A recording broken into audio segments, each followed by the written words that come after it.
女性の言葉をそのまま受け取って期待したら、実は社交辞令だった。逆に、何気ない一言を聞き流していたら、実はそれが好意のサインだった。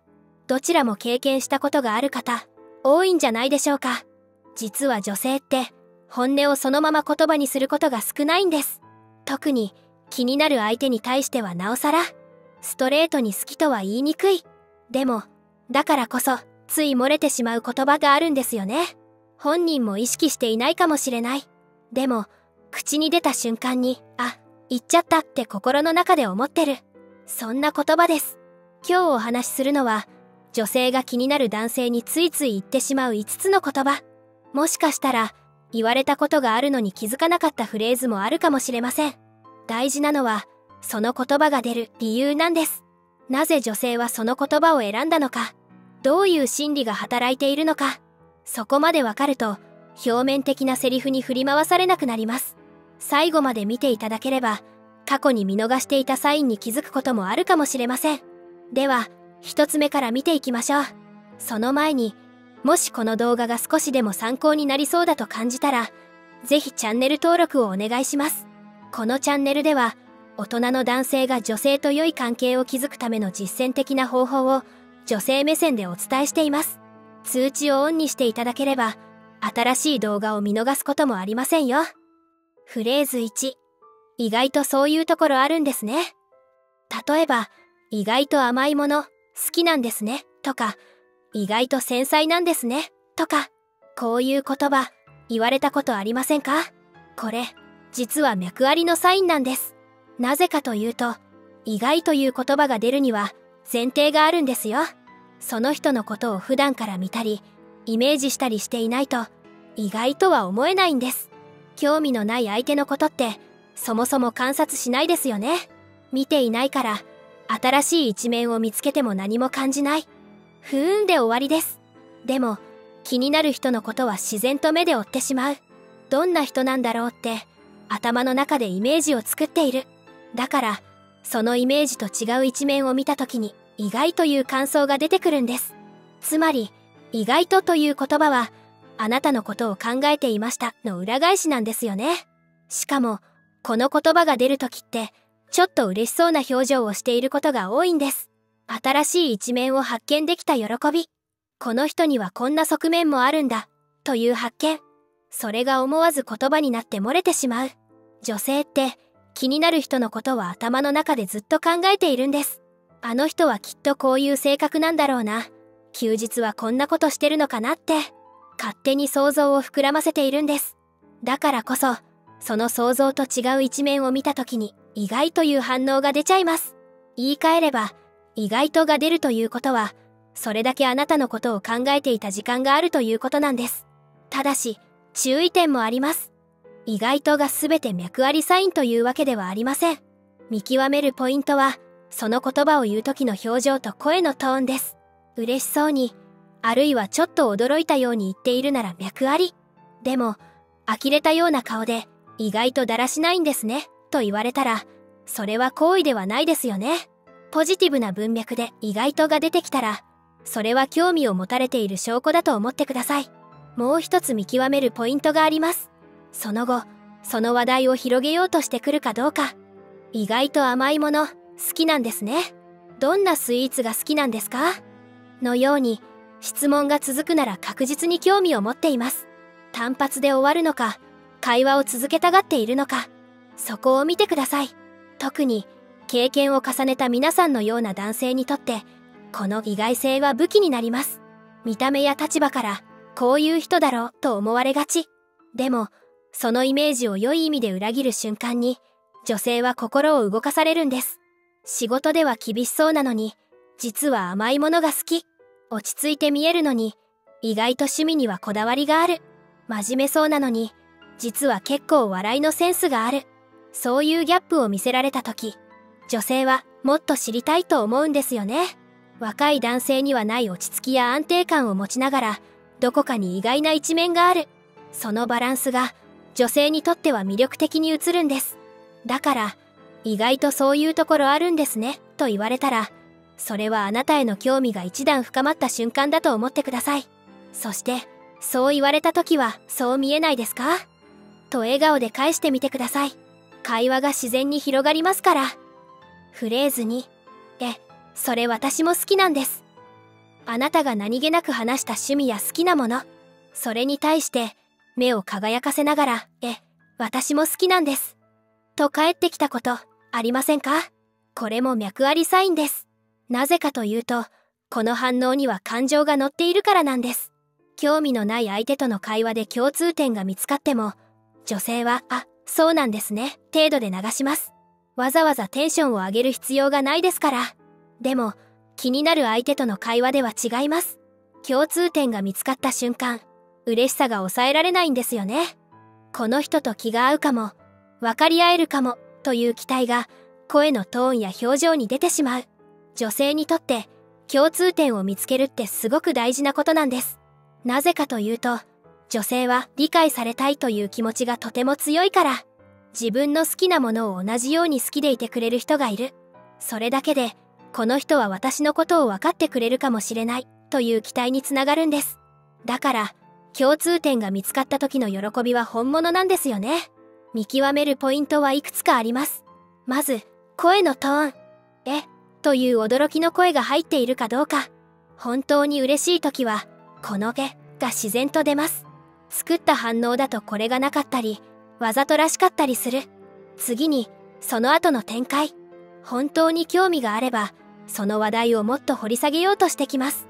いつから好きなのか、どこが好きなのか、おすすめはあるのかって。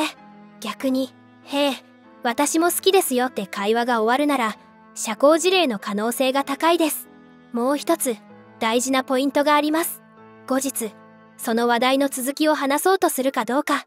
共通の話題をきっかけにして、また連絡が来たり、話を振ってきたりするなら、それは脈ありと思っていいです。こういう経験、ありませんか？コメント欄で教えてもらえると嬉しいです。そして、もしこの反応をもらえたら、チャンスだと思ってください。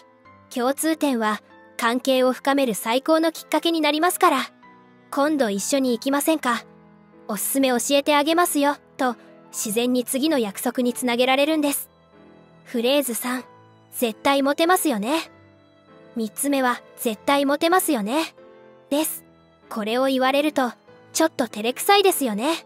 褒められているような、からかわれているような、どう返せばいいか迷う言葉だと思います。でも、この言葉が出てくるということは、脈ありの可能性が高いんです。なぜなら、これは探りだからです。女性は気になる相手ができると、その人の周りにどれくらいライバルがいるのか気になるんですよね。彼女がいるのか、いないのか、女性からどれくらい人気があるのか。でも、いきなり、彼女いますか？とは聞きにくい。だから、モテますよね、という形で遠回しに探りを入れるんです。この質問をしながら、女性はあなたの反応を見ています。謙遜するのか、余裕を見せるのか、照れるのか。その返事から、あなたの恋愛状況を読み取ろうとしているんです。特に注目すべきは、絶対という言葉です。モテそうですよね、ではなく、絶対モテますよね。この絶対には、あなたへの好意が含まれているんです。自分が良いと思っている相手だから、他の女性からも人気があるに違いない。そういう気持ちが絶対という強調に現れている。言い換えれば、私はあなたのことを魅力的だと思っています。という気持ちの裏返しなんですよね。見極めるポイントは、この後に続く会話です。探りを入れたということは、もっと知りたいと思っているということ。だから、この後に恋愛に関する話題が続くことが多いんです。彼女がいるのかどうか、どんなタイプが好きなのか、過去にどんな恋愛をしてきたのか、こういう話題に自然と移っていくなら、それはあなたの恋愛事情を把握しておきたいという気持ちの表れです。もう一つのポイントは、あなたの答えを聞いた時の反応です。モテないと答えた時に、どこかほっとしたような表情を見せたり、やっぱりモテるんですねと言った時に、ちょっと残念そうな顔をしたり、どちらにしても、あなたの答えに対して感情的な反応があるなら、それは興味を持っている証拠です。無関心な相手の恋愛事情なんて、どうでもいいですからね。さて、この質問をされた時、どう返すのが正解でしょうか？やってはいけないのは、過度な謙遜です。全然モテないですよと否定しすぎると、自信がない印象を与えてしまう。女性は自信のない男性に魅力を感じにくいものです。かといって、まあモテますねと言い切るのも調子に乗っているように見える。おすすめは、軽く受け流しながら逆に質問を返すことです。なんでそう思うの？と聞き返すと、会話が自然に続きますし、相手がなぜそう感じたのか、本音を引き出すきっかけにもなります。あるいは、そんなことないけど、そう見える。と笑顔で返すのもいいですね。否定しすぎず、でも謙虚さも見せられる。大事なのは、この質問を受け流さないことです。せっかく女性が探りを入れてきているのに、適当に流してしまうと、会話がそこで終わってしまいます。この質問は、女性があなたとの距離を縮めようとしているサインなんです。フレーズ4。今度連れてってくださいよ。あなたが行きつけのお店や、最近行った場所の話をしたとき、いいですね。今度連れてってくださいよと言われたこと、ありませんか？これは、かなり強い脈ありサインです。なぜかというと、この言葉には、あなたと二人で会いたいという意味が込められているからです。女性は、興味のない相手とわざわざ二人で出かけたいとは思いません。そんな時間があるなら、友達と過ごしたり、自分の好きなことをしたりしたいですから。でも、気になる相手は別です。この人ともっと話したい。もっと一緒にいたい。そういう気持ちがあるから、連れてってという言葉が出てくるんです。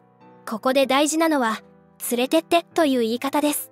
これは、あなたにリードしてほしいというサインなんですよね。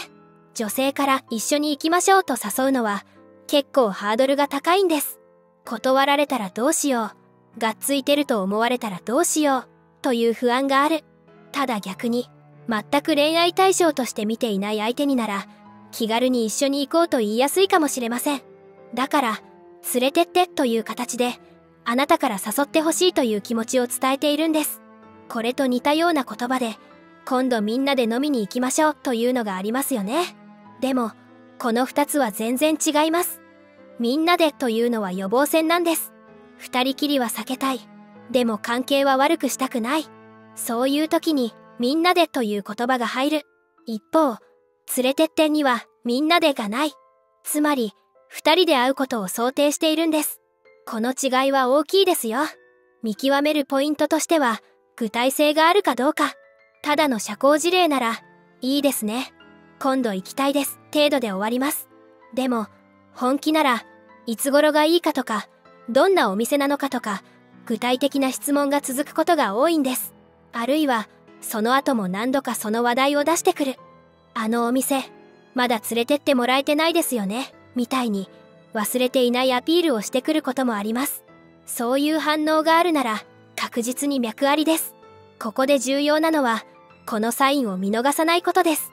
今度連れてってと言われたのに、何もしないまま時間が経つと、女性はこう思います。あ、この人は私に興味がないんだな、と。せっかく女性の方から誘ってほしいというサインを出しているのに、それに応えなければ、チャンスは消えてしまいます。女性は待っているんです。あなたが動いてくれるのを。だから、連れてってと言われたら、できるだけ早く具体的な提案をしてください。来週の土曜日とか空いてる？とか、今度の金曜日の夜どう？とか、日程を具体的に出すことで、本当に行く気があるということが伝わりますから、曖昧なまま放置するのが一番もったいない。今度連れてってくださいよは、女性からの精一杯のアプローチなんです。それを受け取ったなら、次はあなたの番ですよ。フレーズ5、一緒にいると落ち着くんですよね。これは、わかりやすいですよね。脈ありサインとしてよく知られている言葉だと思います。でも、だからこそ深掘りする価値があるんです。なぜ女性は落ち着くという言葉を選ぶのか。そして、本当に脈ありなのか、それとも友達としての落ち着くなのか。その見極め方をお話しします。まず、この言葉が出てくる背景から、女性にとって男性に対する警戒心を解くというのは簡単なことではありません。まだ親密でない男性にはどうしても身構えてしまう。実際はどんな人なのかわからないし、何を考えているのかもわからない。その警戒心が解けて、この人といると落ち着くと思えるようになるまでには、ある程度の時間と信頼の積み重ねが必要なんです。だから、この言葉を言われたということは、あなたがその信頼を勝ち取ったということなんですよね。しかも、落ち着くという感覚は、恋愛感情の土台になるものです。ドキドキするような刺激的な恋愛もありますけど、長続きする関係の多くは、この安心感がベースにあります。一緒にいて疲れない、自分を取り繕わなくていい、素のままでいられる。そう思える相手とは、長く一緒にいたいと思うものなんです。ただし、ここで注意が必要です。落ち着くには2種類あるんですよ。恋愛感情を含んだ落ち着くと、友達や家族に対する落ち着く。この2つは、言葉は同じでも意味が全然違います。じゃあ、どうやって見分けるのか。正直、これは難しいんです。単純に、また会いたがるから脈あり、断られるから脈なしという話ではありません。友達として大好きだから会いたい人もいるし、恋愛感情があっても仕事が忙しくてなかなか時間が取れない人もいる。だから、一つの行動だけで判断するのは危険です。見るべきなのは、複数のサインが重なっているかどうか。例えば、落ち着くと言いながら、あなたの恋愛事情を探ってきたり、二人きりで会うことを嫌がらなかったり、他の女性の話をすると微妙な反応をしたり、そういう小さなサインが積み重なっているなら、恋愛感情を含んだ落ち着くの可能性が高いです。逆に、落ち着くとは言うけれど、あなたのことを友達に紹介するときに、お兄ちゃんみたいな人と言ったり、恋愛相談をしてきたりするなら、それは友達としての落ち着くかもしれません。一つの言葉や行動ではなく、全体の文脈で判断してください。もう一つ、大事な見極めポイントがあります。落ち着くとお父さんみたいは紙一重だということです。安心感はあるけど、恋愛対象としては見られていない。そういうパターンもあります。見分け方は、女性があなたに対してどこか緊張感を持っているかどうか。完全にリラックスしきって、男として意識されていない感じがするなら、それは恋愛対象としての落ち着くではないかもしれません。でも、基本的にはリラックスしているけど、ふとした瞬間に目が合うとちょっと照れたり、距離が近づくとドキッとした表情を見せたりする。そういう緊張感が混じっているなら、それは脈ありです。経験を重ねた皆さんにとって、この安心感は大きな武器になります。若い男性にはない落ち着きや包容力、人生経験から来る余裕、そういうものが女性に安心感を与えるんです。若い男性と張り合う必要はありません。むしろ、年齢を重ねたからこそ持っている魅力を生かせばいい。焦らず、ガツガツせず、相手のペースを尊重できる。そういう姿勢が女性にとっては心地いいんです。一緒にいると落ち着くと言われたら、それは最大の褒め言葉だと受け取ってください。その信頼を大事にしながら、少しずつ距離を縮めていけばいいんです。まとめ。今日は、女性が気になる男性についつい言ってしまう5つの言葉を紹介しました。意外とそういうところあるんですね。それ私も好きなんです。絶対モテますよね。今度連れてってくださいよ。一緒にいると落ち着くんですよね。この5つに共通しているのは、どれも女性が意図して言っているわけではないということです。好意があるから、つい漏れてしまう。本人も気づいていないかもしれない。でも、だからこそ本音なんです。大事なのは、言葉だけで判断しないこと。今日お話ししたように、同じ言葉でも状況や文脈によって意味が変わります。一つのサインだけで脈ありと決めつけるのは危険です。複数のサインが重なっているか、その後の行動はどうか、表情や声のトーンに感情が乗っているか、そういう全体の流れを見てください。そして、もしこれらの言葉を言われたことがあるなら、それはチャンスかもしれません。女性は自分から好きとはなかなか言えない。でも、サインは出しているんです。それを受け取れるかどうかは、あなた次第です。今日の動画が参考になったら、ぜひ高評価とコメント欄で感想を聞かせてください。チャンネル登録もお願いします。他にも、こんな言葉を言われたけど、どういう意味なんでしょう？などの質問もお待ちしています。それでは、また次の動画でお会いしましょう。